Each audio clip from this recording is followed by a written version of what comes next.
Fine. What's up, everybody? Welcome to another edition of the Surf and Sales podcast. I'm one of your hosts, Scott Leese, here with my good friend and co-host, whose voice is a little bit hoarse today, but he's going to do his best, Richard Harris. And we are brought to you today. This might be the last couple episodes of February, Richard. I think we're coming up to the end here. Oh, that's right. You're right. Yeah, right. We're brought to you today by our good friends at Salesforce Revenue Cloud, at gong.io, as well as lead411.com. Check them out. This show couldn't happen without them and their support. And we have an interesting guest today, Richard. We do. Why don't you introduce him? Because I know this was a fun conversation. I'm going to. I just realized that he went to Simon Fraser University. So I have a funny story about when I played soccer against Simon Fraser University. Maybe I'll tell him offline. But we're here with our friend and co-founder and executive director of Sales for the Culture. He's also a public speaking coach and account executive in his downtime at a company called Clue. And we're here with Jacob Gebrewold. Yeah, you are. Right. We were doing a bit of a tennis match before we went live here, folks, on how to pronounce my last name. So Scott's like 8-mile moment here was getting that right, man. Great job. I'm off to a good start. It's all about the intro. All right. We still got an hour to go. Don't worry. Yeah, I'm just not going to say his last name ever again. Yeah, exactly. You only have to say it once. Right. So you're set. You're set, ready to go. That's right. That's like somebody says yes to the deal. You don't keep asking them if they want the deal. You just take the yes. Don't talk past the close. Don't talk past the close. Right. Scott, we could have named that our sales podcast. Don't talk past the close. That would have been a good one. Be good. There's still time for somebody to steal that one. Yeah, exactly. When you go solo and you get too big for me, you can use that one. Yeah, when I go big time, right? When I go big time. Right. So. Jacob, man, tell everybody, in particular, I think you're most excited about, and we're most excited about Sales for the Culture. Maybe tell everybody what that's all about, what you're working on, and then, maybe give a little bit of information about what you do at Clue so people have context for, your type of sale and where you're coming from and that stuff. Yeah, so I guess the quick one to get out of the way, I don't know how much we'll be talking about Clue. I'm an account executive there for businesses that don't like losing to their competitors and are trying to figure out how to make sure their reps lose fewer deals to their foes. We basically provide tech that helps them make that happen. So I'm in the mid-market space, but we started out in enterprise, and for me, I deal with companies 200 to 500 employees. So that's that. Moving on to the rest of the conversation. Sales for the Culture is a community of Black tech sellers for Black tech sellers. And the reason that came about is there's a really earnest need to attract Black people to the tech sales profession, but not just make sure that more Black folk are attracted to the profession, but that we feel empowered within the profession, that we see ourselves at the highest levels of leadership and seniority and success. But not just there, we also want to make sure we're equipped to be successful in the game, right? No one wants to be a token hire. We want to make sure that we are excelling in our craft, and we need spaces that are equipping us to do that. And then ultimately make sure that we feel included and that we belong here. So Sales for the Culture was created to make sure that all that happens, so that anyone from the VP at the multi-billion-dollar company to the rep that just started last week doesn't have to grind alone in this game anymore. Now, is this organization? Are you global? Do you have members from everywhere? Is this North America only? Yeah, I'm Vancouver, Canada. So I really hope we allow members in from outside of the US. I said North America. I didn't say US. I said touche. Yeah. We got tons of people in the UK. We got people in South Africa. So yeah, global. But as I'm sure you can imagine, since we're most fortunately, Canadians are much nicer than Americans, because they actually would invite other people, as Americans would be like, no, we're not ready to expand to Canada yet, right? Like that's right. Oh man, it was so funny. Someone hopped in. They're like, yeah, am I allowed to be here? I'm not from the United States. I'm like, I really, really hope you're allowed to be here, man. So let's talk about that for a second. Because it's humorous, but it's also like, wait a minute, this is about, the community of Black people, right? And even then, I'm assuming this person's Black, still felt squeamish about coming in, right? Like, do you think? Let me hop in on that. because it's interesting. I get this all the time in Canada, right? Because a lot of people wonder, like, do you like experience like racism like in Canada? And I could talk to experiencing, like in my middle school years, teachers treating me as if I was a problem, like waiting to pop, trying to get me sent to a correctional school where kids go when they come out of juvie. I could talk about, getting called a nigger for the first time at 50. I could talk about all sorts of things. But what I think is probably the most interesting about being Black, and as it relates to the American experience, is people like to treat conversations about race as if they tuck into really neat borders that we draw on a map. Like what happens when someone gets shot in the United States, exists in that like really specific silo and doesn't impact people outside of that state or outside of that country. But for better or for worse, a lot of the way that the world thinks about how they relate to Blackness and people who are Black has to do with how people relate to Black people in the United States. So, being that whole conversation is impactful, and people got skin in the game in that conversation, even if a lot of the geography for it plays out in the US borders, like we all got skin in that game everywhere, especially if we're going to be in tech sales where, a lot of the tech ecosystem exists in y'all's country. So yeah, that's my 2 cents on that. Yeah. Talk about, in addition to sales for the culture, and, I know you created this awesome list of people, you should know if you really are going to be, talk about diversity and inclusion. And if you are going to try and be inclusive, my first thought is, where's the genesis of this list? Where did it come from? So people can understand it. And then 2, I have some other questions around that list that I'd love to ask you directly. Yeah, for sure. So start of the list kind of starts, in my story. Black, young guy, Vancouver, kid of 2 Ethiopian refugees. I did not grow up with parents with golf and country club connections or, folks that could get me the interview at a tech company. Both my brother and I ended up in tech sales, but that's, a whole other story. I've wondered, and I wondered a lot, like, who are the Black people who have gone before me in this game that have crushed it at a completely different level that I can seek out and learn from and be mentored by? And so I went to find resources. And people would maybe refer a name or 2, but it was like Kevin Dorsey, Morgan Ingram, Nikki. There was like the same 10 to maybe 15 names. And if I go, okay, not those 10 to 15 people, other people, like who are Black tech sales success stories that that I can learn from? And there wasn't really like resources. There a lot of people just kind of ummed and awed, and I was like, I feel like this is something that's needed. And then Max L. Schuler, he put together a list of female sales leaders with Sales Stacker. And I just reached out to him in DM and I said, hey, it'd be great if Sales Hacker put together something like this for Black people. And he said, do you want to run point on that? And he kind of pushed, and I was like, yeah, I don't know a reason why I couldn't, but honestly, I just didn't know if the tech game would take an AE seriously if you tried to contribute in this conversation. But I went to work. I put together a list. Name was about 100 names at that point, and I started taking it around to people.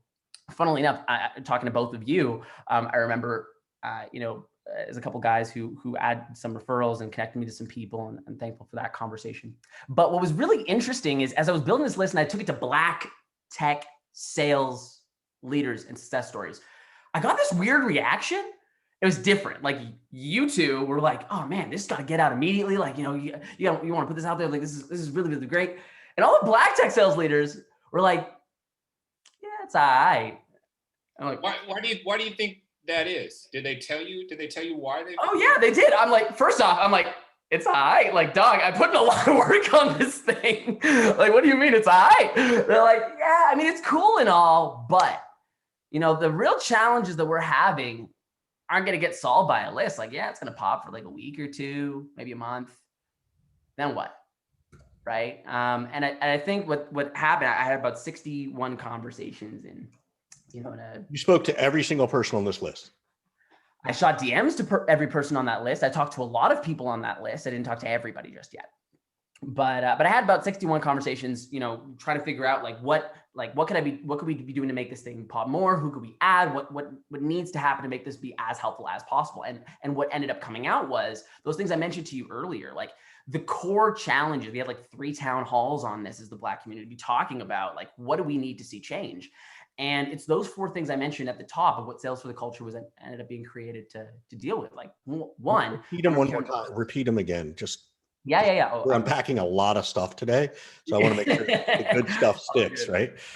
Yeah, for sure. So, but I'll start with, the first one was attracting Black people to the tech sales profession. So Kevin Dorsey, he was in one of our town halls. He started popping off and was like, look, I am a Black VP of sales. I've been ready to hire SDRs, entry-level position, no experience required. I put out a nationwide call for Black folk to come on in the game. And I had about around 10% applicants, maybe a little bit over that were Black. And it's me. I'm vocal. I'm out here talking about inclusion and whatnot. I'm not going to, at a certain point, we need to attract more of us into the game, because at a broad level, our industry has not done strategic recruiting efforts targeting a community that just thinks of themselves as not necessarily, they don't see themselves in this profession. And one quick point I'll make to that is when y'all think about tech jobs, what comes to mind for you? Working in tech, what comes to mind? The first thing I think of, if I'm being honest, is an engineer. Exactly. And what do you need to do to be an engineer? You got to go to school. In my head, at least, I'm thinking, I don't know, you got to go to school, you got to be computer science. I don't know. Yeah, totally. And probably really great at it. Right. And so when you talk to, both my brother and I work in tech, the community that we grew up in, they don't necessarily, our parents, like I said, Ethiopian refugees, we talk to other kids in the community, we talk to them about, tech job. They're thinking yo, I don't know how to code. I'm not like an engineer. I can't do this. And so they immediately just box themselves out of the conversation because they don't know the opportunities available to them. No, if you can hustle, if you can grind, if you can have conversations and help people solve a problem, you can get in on this industry, but they don't know that. And so because our industry has not done a good job, and particularly our role within our industry has not done a good job of marketing towards Black people, the awareness isn't there, and there's not that attraction level. So that's the first piece. We need to start telling stories of Black people who have been able to build some great success for themselves, their families, and their communities through the tech sales profession, and target that towards Black people who aren't yet in the game, not just in the LinkedIn bubble, but getting that out to people who don't already know that tech is an option for them. So that's the first. So how are you motivating those Black tech leaders to go do that if they were kind of initially it's all right? How are you giving them a shove and saying, no, listen, we need you to tell your story, we need you to help tell the story of other people? How are you trying to get them going? Yeah, it's a great question. So I want to clarify, it's not like anyone who saw the list was this is a bad thing. There was just this is an insufficient thing. I know the challenges that are going on here, and this thing is it's a nice hat tip, but there's more that needs to be done. So what I think is amazing, and this was also an interesting part of the conversation, a lot of white sales leaders that I talked to about the list initially. We got this list out to all the Black tech sales leaders that were, at least that have prominent voices and things like that. And everyone was on board and working together to try and make stuff happen. And the white tech sales leaders I talked to were yo, Jacob, you got to get this list out yesterday. Everyone's unanimous opinion. They're if you don't get this list out right now, someone could come along and drop this too. I'm no, I don't know if you get this yet, but the whole community is on the same page about this problem and that we want to see it solved. We just need the infrastructure to do that. But we all know we're working on it together. So to your question, Scott, how do you inspire or motivate? No, these people are already amped and ready to go. They just need a forum to do that. So we created obviously Sales for the Culture as a means for them to pass wisdom downstream, but also we created the Made It podcast, which is, just a way for us to tell the stories of the legends that made it to inspire the next generation of Black tech sellers, taking snippets of those episodes and those interviews of people who have come from different backgrounds, but they're Black and they're in tech sales and they've made something great happen for themselves, talking about what they've been able to make happen and taking snippets of those conversations and running them in social ads to Black people who don't know about the game yet. Long story short, we're excited. We're trying to make something happen together. We've got now a community where they can pass that wisdom downstream, and we're trying to create different platforms for them to be able to tell those stories and push them out at scale. So that's, I guess, making Yeah. their How are you, which is great. How are you approaching, you know, and can you approach the education system, right? Whether it's even at the kid level or the high school level, I'm sorry, grammar school, high school, again, I'm thinking collegiate level, but again, not everybody has access to college, right? Yeah.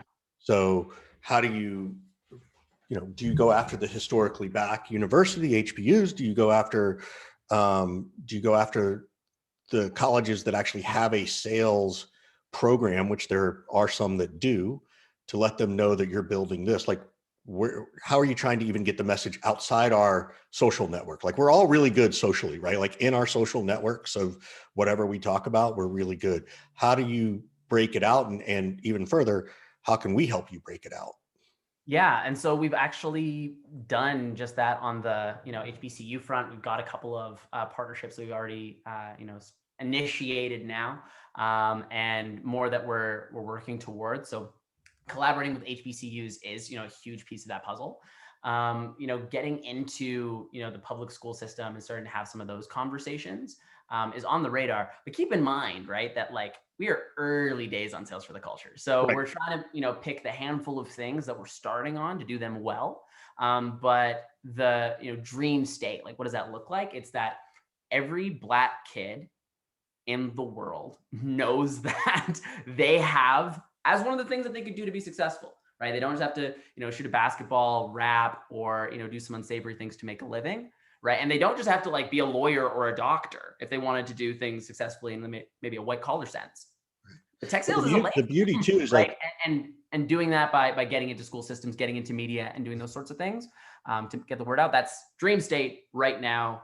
yeah, Starting with a podcast and partnering some HBCUs. yeah, and I mean, a huge piece of it too is, you know, sales doesn't need you to have an education. Like, you don't have to go to college to be good in sales, Word. right?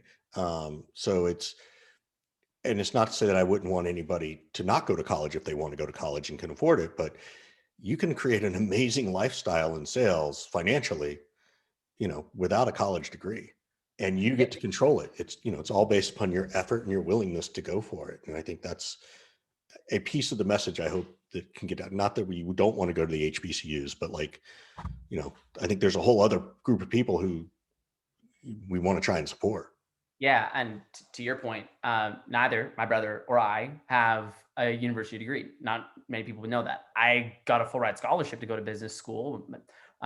This is maybe more of a personal note, but my mom's mental health wasn't great growing up. I wanted to contribute and kind of get out and free up her bandwidth wise earlier on. So I stepped aside from a full ride scholarship to business school. People were like, he's gonna be homeless, and then I got into sales. I did relatively okay financially. People were like, he's not homeless, and be able to contribute in those ways, right? Like, and I'm a relatively heady cat. Like, I got invited to teach at the university that I dropped out of, but like as far as being able to do the things that were most practical that I saw valuing for myself, my family, my community, like I don't necessarily think everyone needs to get the college degree, or if that's the only way to learn and become a sharp individual in the 21st century with all the resources that we have to learn. To your point, like I'm really grateful that I can be one of those people that can open doors for people, whether or not they've had those sorts of college degrees. My brother, at least in our community, are a couple of testaments of people that have been able to do some cool stuff even without that. What is the level of imposter syndrome that you have being young, early in your career? You mentioned before saying, do people really want to hear from an AE who's like trying to do this? Like, how does that feel like a tremendous sense of responsibility for you with where you're at in your career? Does it drive you in your career to do bigger, better things to potentially raise your like the impact that you can make? How do you think about that at all? My wife would tell you I don't stop thinking about that. Yeah, I mean, first things first, like you and I, Scott, have had some conversations around, wanted to balance out, not saying too much for my stage of, career or achievement or whatever. You've got this big mindset around, achieve excellence. Like that's the foundation before you start opening your mouth. And I've really wrestled with that a lot, to the extent that I think everyone in Sales for the Culture would tell you this. I started building a list, and then I'm like, okay, like there's a need for building, a community that can do, some of these more pieces, not just attract people into the game, but also equip them so that they can help, be more successful. And then not just equip them, but, help them feel empowered and see themselves at the highest echelons of success. And then also work for their inclusion in their workplaces so they feel like they belong there. They don't need to dip. This idea of Sales for the Culture started to come about in collaboration with a couple of other people, right? We saw like Shelton Banks of Rework Training, right? They're an organization, a nonprofit that does, I swear I'm gonna answer your question, Scott. They do really great work to help take people who don't have that tech sales experience, get them skilled up and get them placed at the company at no charge to the candidate and at no charge to the company. So we started working with them to try and like fill some of this, pipeline issue problem. And then Morgan had started this Sales Brother and Sisterhood Slack community as just kind of an organic place for conversations to spark. And that, those other two guys being two of the other co-founders here, there's a lot of these pieces coming into play. And my original POV was, okay, I see a need here. I see some challenges. Let me just try and choreograph some pieces and get some people together and then get out of the way so someone more qualified can step in. And then everyone else is like, nah, Jacob, you're the guy. I'm like, okay, no. Y'all don't get it. Like I'm not a DEI expert. I'm not a veteran sales leader. I'm not a leadership guru. I'm just a guy here who wants to like help, get some so stuff. Jacob, I'm going to call timeout on you, Jacob. You are all of those things. You are every one of those things at this level of your life and your career. You can talk about diversity and inclusion based on what you've experienced so far, right? You can talk about what it feels like and bring a humanity to what it means to be a Black person, that's one of the only, as Katie always says, right? And so, my hope is, give yourself a ton more credit, because I think you have it and you have the voice. Now, does that mean you can go to lead the appropriate HR program? Well, no, not yet. Like that's not where you are, right? But doesn't mean you can't at some point, right? But I just want to keep encouraging you that you are all these things because you've taken a step forward that a lot of others just, for whatever reason, haven't. I don't think that they're scared. There's just, they just haven't done it. So give yourself way more credit. It would be my advice. I appreciate that. And I think there are things that I can do and contribute helpfully to the conversation. Obviously, like I've taken this role of executive directing and being point guy at Sales for the Culture. But I think the more prominent note here is that like there are so many other people involved in helping lead this thing. Like there's no one man band like as a part of this community, which I think is the reason that everyone was able to and willing to rally. We've got some awesome community directors, Dwan Brown, shepherding the sales leader community, who's just a legend. Nathan Crafts, shepherding the account executive community, Ernest Owusu, the sales development community, Philip Moore.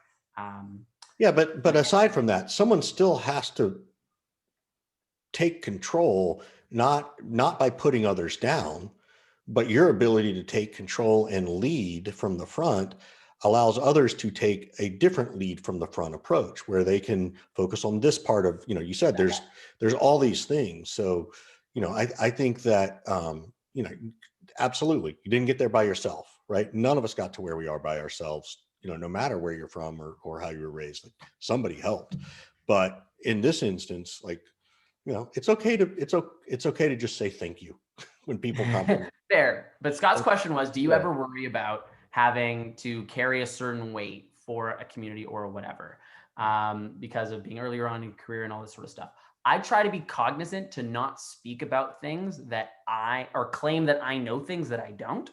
I try to be a concierge or pointing people to resources and perspectives and opinions that have been that demonstrable, like, yeah, they've got the ammo to back it. That's my problem. I think I'm an expert all the time, right? Where like I can't stop. But if we like, there are few people, in my opinion, who are an expert on everything. So one's ability to know where to go or know what questions to ask or what resources to look to, I think is a thing that everyone needs, regardless of whether or not they're an expert in something. Like, and I'm fortunate that I know a lot of really great experts in this space who are coming together, wanting to see change happen. And that's kind of the thing, Scott, I keep on the forefront. Yeah. Well, that's a smart thing to do, and that's what really good leaders do. You're bringing other people in to handle areas that you don't have experience in yet, or you're not prepared to talk about yet. You're in a position to bring people in. You're not necessarily in a position to then guide them and mentor them on how to be a founder or how to be a VP of marketing or how to be a VP of sales. So you put people that you've brought into the community who have done those things before in positions of power and strength so that they can serve that particular function, right? And that's what I mean by that's what I meant by some of that. But I had heard you say, well, I'm just an AE. It's like, well, not really, not anymore. You're not really just an AE anymore. Whether you like it or not, you've skipped, multiple steps and put yourself in this founder, executive director, community leader kind of position. And you've taken steps that other people have not for whatever reason. Maybe it's generational. Maybe some people who've quote unquote made it more feel like they have more at risk and more to lose, or they don't have bandwidth to take up, this particular type of cause because they need to focus on their current role and their income and their family and all these kind of things. And so, the right person comes along at the right time, picks up the, movement, if you will, gathers the right people around them. And maybe that's where we are. And maybe that's where you are.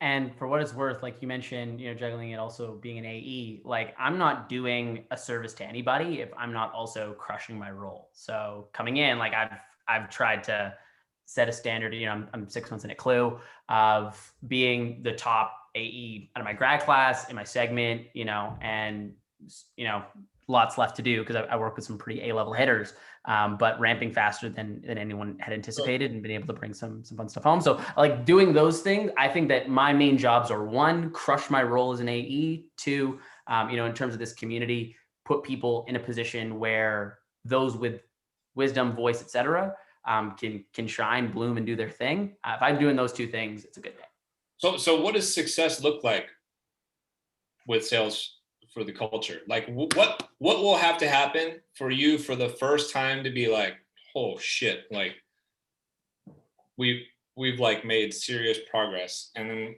what are like some of the milestones that you've put in place? Like what are the goals? What does it look like to have succeeded?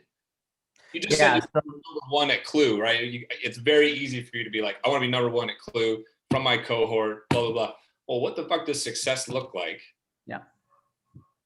With sales for the culture? How are you defining that, and what are some of those milestones? Yeah, so one of them is people that are meaningfully getting value out of being part of the community, right? It's not just like a numbers thing. We had like 400 people in the community a couple of weeks ago. We've got about 650 now. It's not just numbers increasing as the goal. It's people that are actually engaged. We've got great community mobilizers who are checking in with, each individual in the community to be like, hey, how are you? What do you need help with? Are you coming to the next thing? Really making sure that people are getting value out of the community at large, and running programming that's engaging based off of those needs that are showing up. So what does it look like? What does success look like? Primarily, like the main stakeholder group we've got a responsibility to is Black tech sales professionals, making sure that they are in this group getting value out of, being a part of it. So like 3,000 by the end of the year was kind of that original. If we have 3,000 Black tech sales professionals in this group who are getting value out of it, that's a W. We might blow right through that, but the people getting value is more important than the number of people in the group, if that makes sense. But it's a both and thing. So that's the first part. And can I mention this as like can I embed the second piece here? Because I think it's important to note that like why do they need to be part of sales for the culture? If they're just like getting into the tech sales profession, if they're, getting value out of, being in, if they have other people that they're collaborating with, is that good enough? Like, yeah, absolutely. Like we hope that people have all sorts of Black tech sales supports, mentors, people beside them, people behind them they can mentor, whether or not they're in sales for the culture. But this is something that we can tangibly look at and see like, yeah, this is a way that we know that it's happening rather than just assuming and hoping that it's happening off on Jacob, hold on one second, because you get off on these great rants and then we can't sort of pause and dig in a little bit. So you say value, getting value, and this is a big piece because of all the communities that have sprung up. Yeah. How do you guys define value in your community? What does that mean?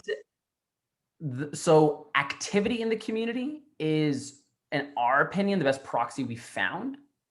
There's a number of different ways that someone could think about it, but like, what kind of activity though? That's still a vague buzzword. Yeah. I'm getting there. But I'm saying like, outcome. This is showing up to events. This is interacting in the channels. This is communicating with a community mobilizer qualitatively. Like I'm getting the help that I need through things that I'm receiving in this community. If it's something that's like just measured in like Slack will measure how many weekly active members that you have. You don't know if that's actually doing anything meaningful for someone. Them just showing up.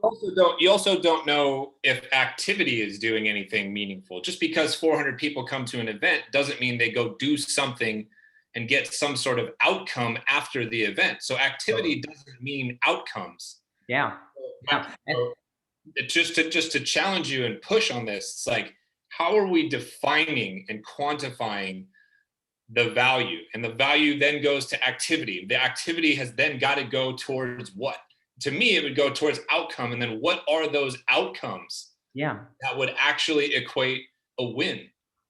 Yeah, so this is where I think the community mobilizer model is important, at least for us, right? I can't speak for everybody. I can just speak for us, right? I draw on this from my experience in like, church ministry stuff, right? So I went to go help plant a church in my hometown years ago. And small group ministry was really important to us because there was someone there who was incarnated like with you, not just like a far and away pie in the sky person, leading, but like there was someone with you asking like, how are you doing as a person? What challenges are you facing in this case, your job, in that other case, spiritual stuff. But here it's like, what challenges are you facing, like practically? Like, how was the last thing that you were at? Did you get value out of that? What was that value?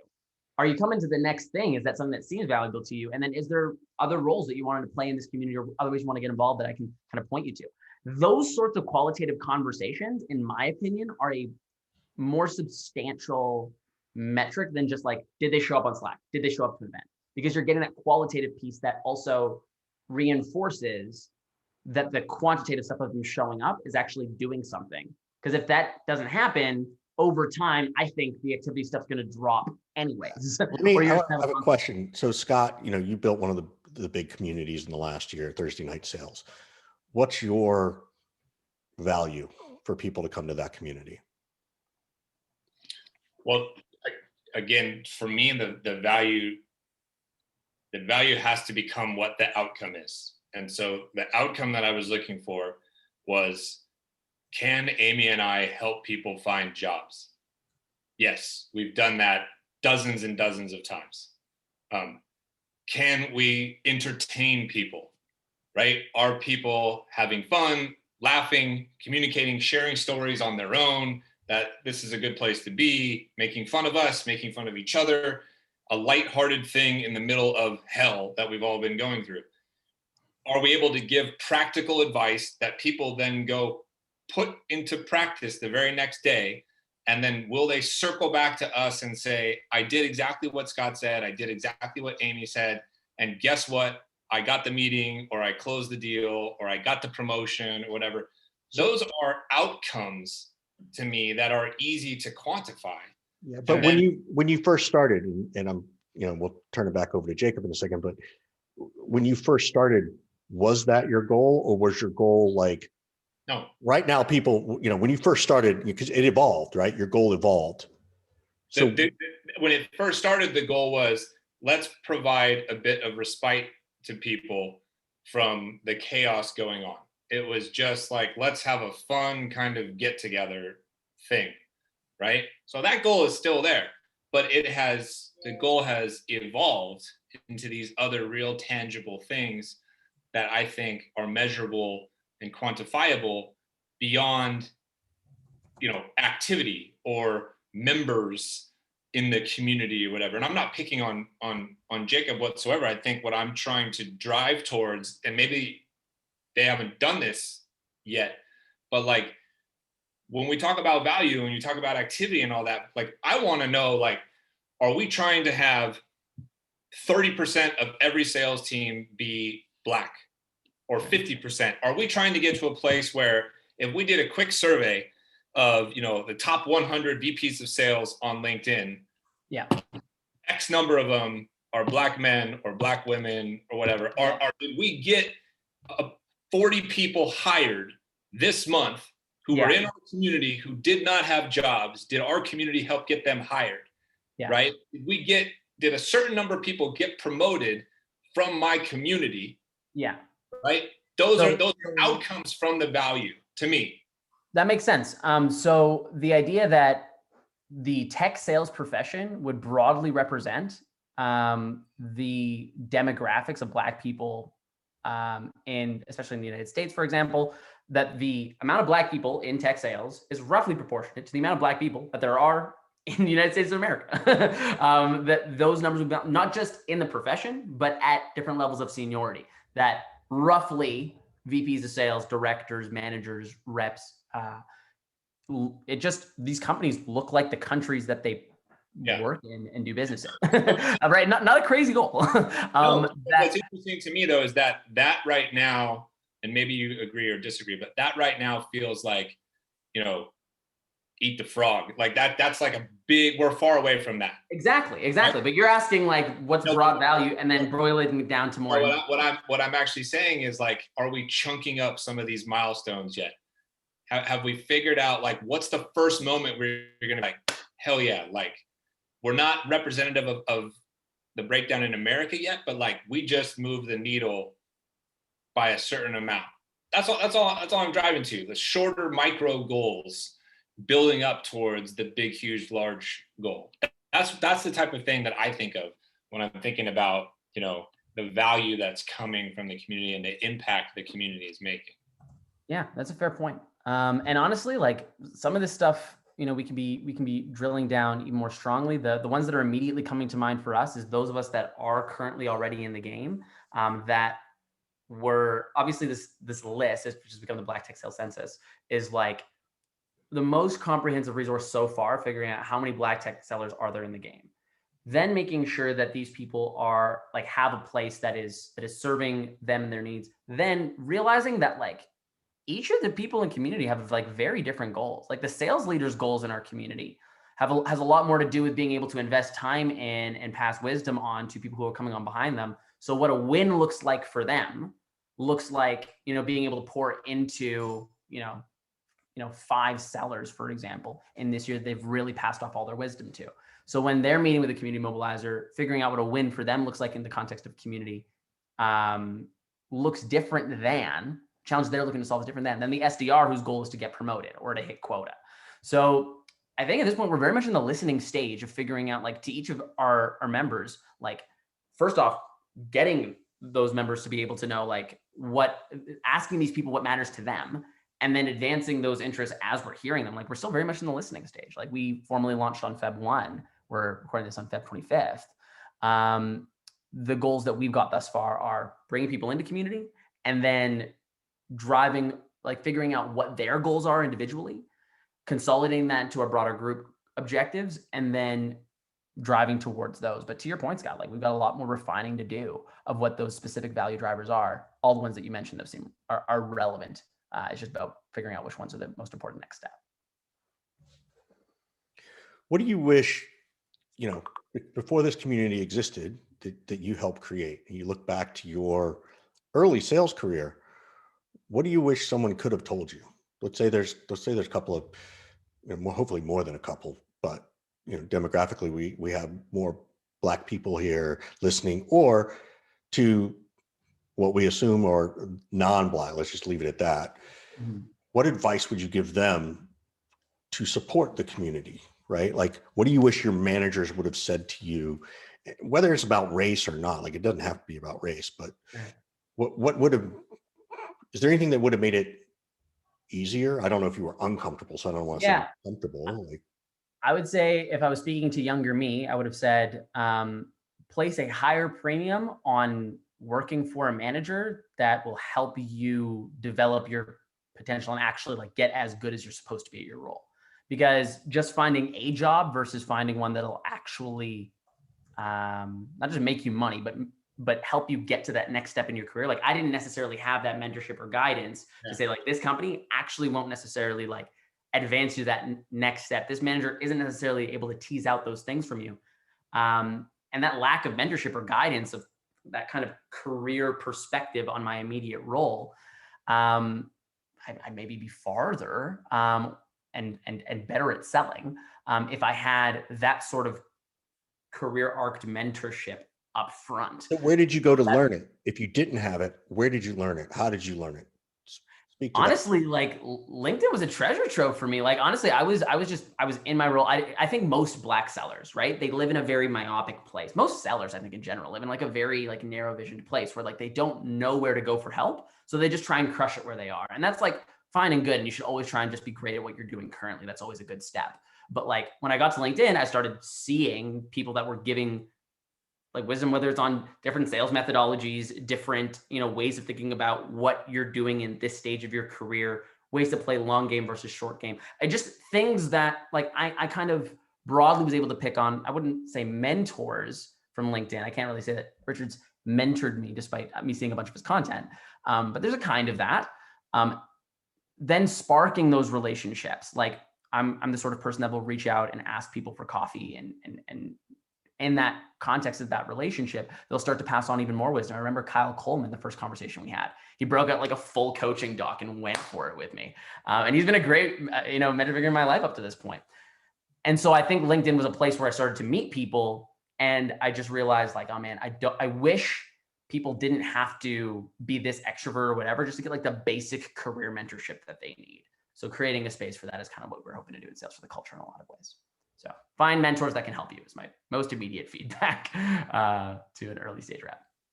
And that wisdom applies to people old and gray like Richard and I, and where we're at. It's probably the best thing we could do is find a mentor to help us get to wherever we want to go. I didn't even get my first mentor till this year. So, aside from Scott, where we sort of poke at each other, but mentor each other along the way. Like that's, Scott's been the closest I had to it till this year.